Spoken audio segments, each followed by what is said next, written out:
Beloved ones, we come to you within the now to remind you that Gaia is alive. Furthermore, we ask that you, the awakened humans, pass on that information in any way that you can. 2017 is the year in which humans will remember that they are not just their Earth bodies. In 2017, humans will begin to remember that Gaia is a living being. As humanity grows up and releases their old self-absorbed nature, they will know that Gaia is alive. Then, will they change their behavior? Many, if not most humans think that they are just visitors to Earth, because they do not realize that humanity and Earth are one. Therefore, they litter Gaia's planet, murder her plants and animals, and chop down her magnificent trees. Would you chop down a tree in your neighbor's yard? No, your illusion is that the tree is the neighbor's tree. However, you would be wrong in that assumption, as the tree is Gaia's tree. Would you throw your trash on the floor of your friend's house that you were visiting? Your illusion is that it is their house. Would you boss around their children or yell at their pets? No. You would be respectful for other humans' house and children. But how many humans are respectful for Gaia's planetary home and her multi-species children? If you are reading this article, we know that we do not need to remind you that Gaia is alive. However, we send this article out to those of you who will read it, so that you can send it on to others, who will send on to others, who may not know that Gaia is alive. In fact, Gaia is a living, intelligent, multidimensional being, just like the awakened humans. Do you see how much you have in common with Gaia? You breathe the same air, protect the same waters, enjoy the same mountains, and feel the warmth of the same deserts. Too many members of humanity have forgotten, or never thought to realize, that Gaia is a living being. To many humans, Gaia is a thing. Therefore, these misinformed ones feel no obligation to thank their hostess for allowing them to stay in Gaia's home. Deep inside, all humans know that Gaia is alive, but the power over others humans took the next step to have power over the planet. Do you see how power over others is a need for those who cannot find their power within? The power over people are all victims of others who have power over them. Most of these dark ones were not born that way. They were indoctrinated to be that way. However, as Gaia's frequency rises more and more into the fifth dimension, those that live via power over others will receive back the energy fields that they sent out. Of course, it has always been that energy out eventually returns to the sender. However, time often made the return of that which was sent out, return long after it was sent out. Therefore, the sender did not have a sense of responsibility for the energy fields that their actions created. Therefore, they did not have to take responsibility for what they had done. These adults were able to have power over others, and get away with it for longer than you would wish to know.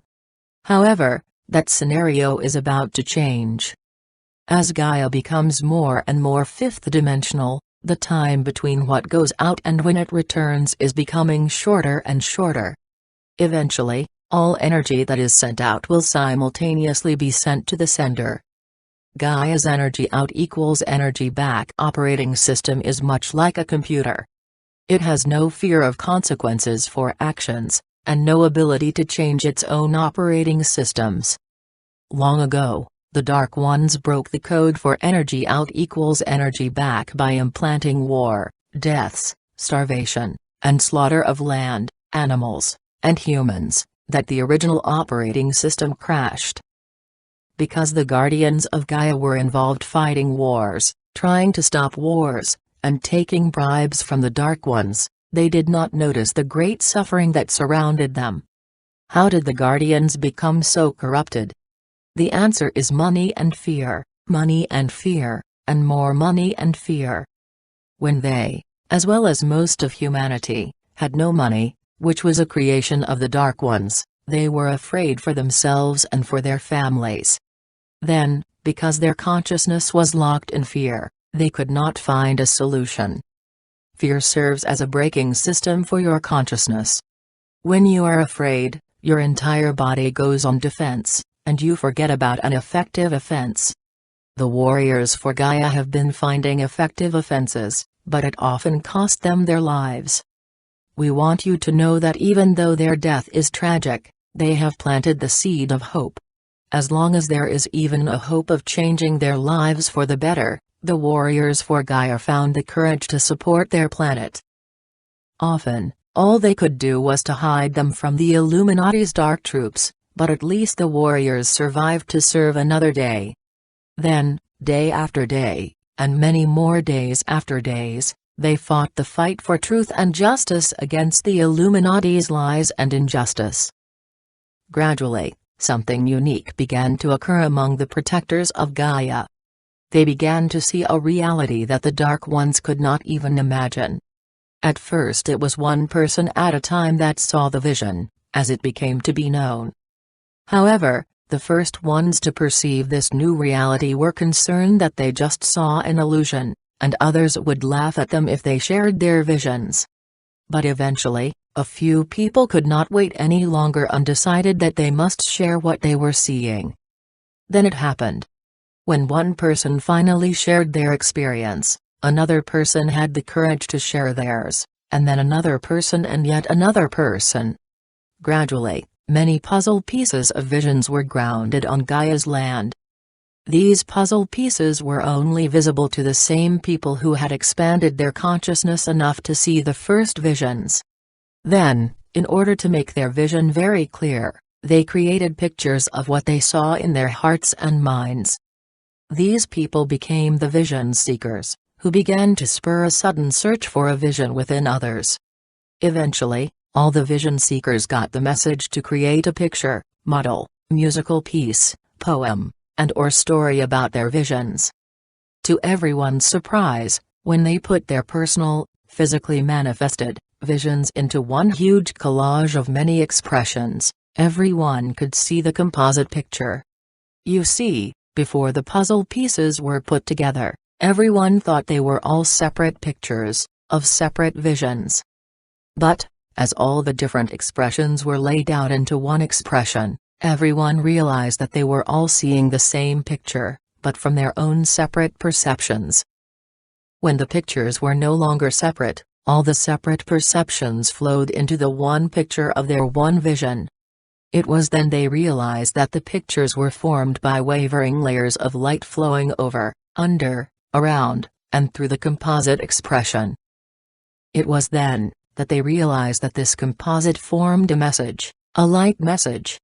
Within that now the Archangels entered the vision seekers' high hearts, the Elohim surrounded their multidimensional minds, and the Ascended Masters filled their expanded voices with messages of love and light. One by one, they began to speak. Then, just as they had merged into unity consciousness to create the collective message, their voices merged into unity to create the light message that filled their individual, and united souls. Beloved ones, the message filled the air, the earth, as well as the vision seekers' thoughts and emotions. Your time of being trapped within the illusion of a dense form is coming to its conclusion. It is the now for the full recognition that you are beings of light. Because your inner light is expanding, the light can express your thoughts and emotions without the burden of a physical form. Furthermore, the light that continually moves through you carries messages that you know you must share. Just as you each had your own picture, that merged to create a collective picture, your own light messages are merging together to create a collective light language message. We remind you that you are messengers of light. You will each receive your personal light message, which you will merge with the other personal light messages. This process is not about should I? Or can I? This process is about recognizing the light language that is embedded in your daily 3D messages. Of course, at first, you must learn or remember how to recognize the light language that is quietly embedded in your daily life.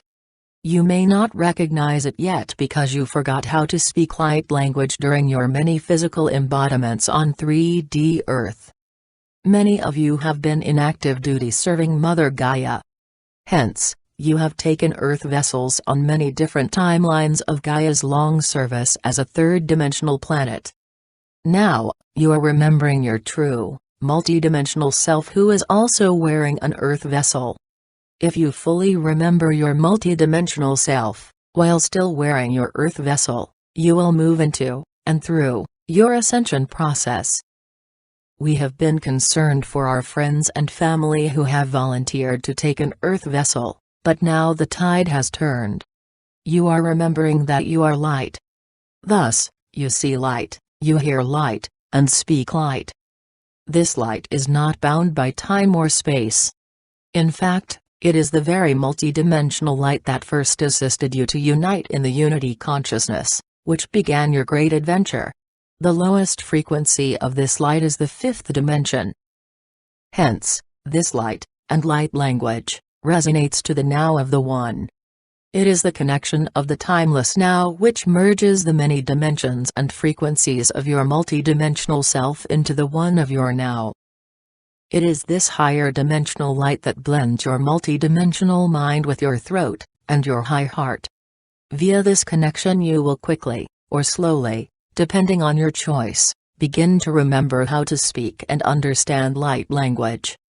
It will take courage to remember the light language of your multidimensional self, as that memory will place you within a transmutation that is beyond anything that you have ever experienced in any of your incarnations on Gaia. One of the major problems that the ascending ones will face is their modesty. Their modesty will tell them, "You are so conceited. Who do you think you are?" Besides, if you act like your real self, people will think you are weird and not want to be around you. This is when you must pull your wounded past into your heart to be healed by the Archangels. You likely have a special Archangel that has always been with you, but you may not have dared to tell anyone, but people whispered about their guardian angel.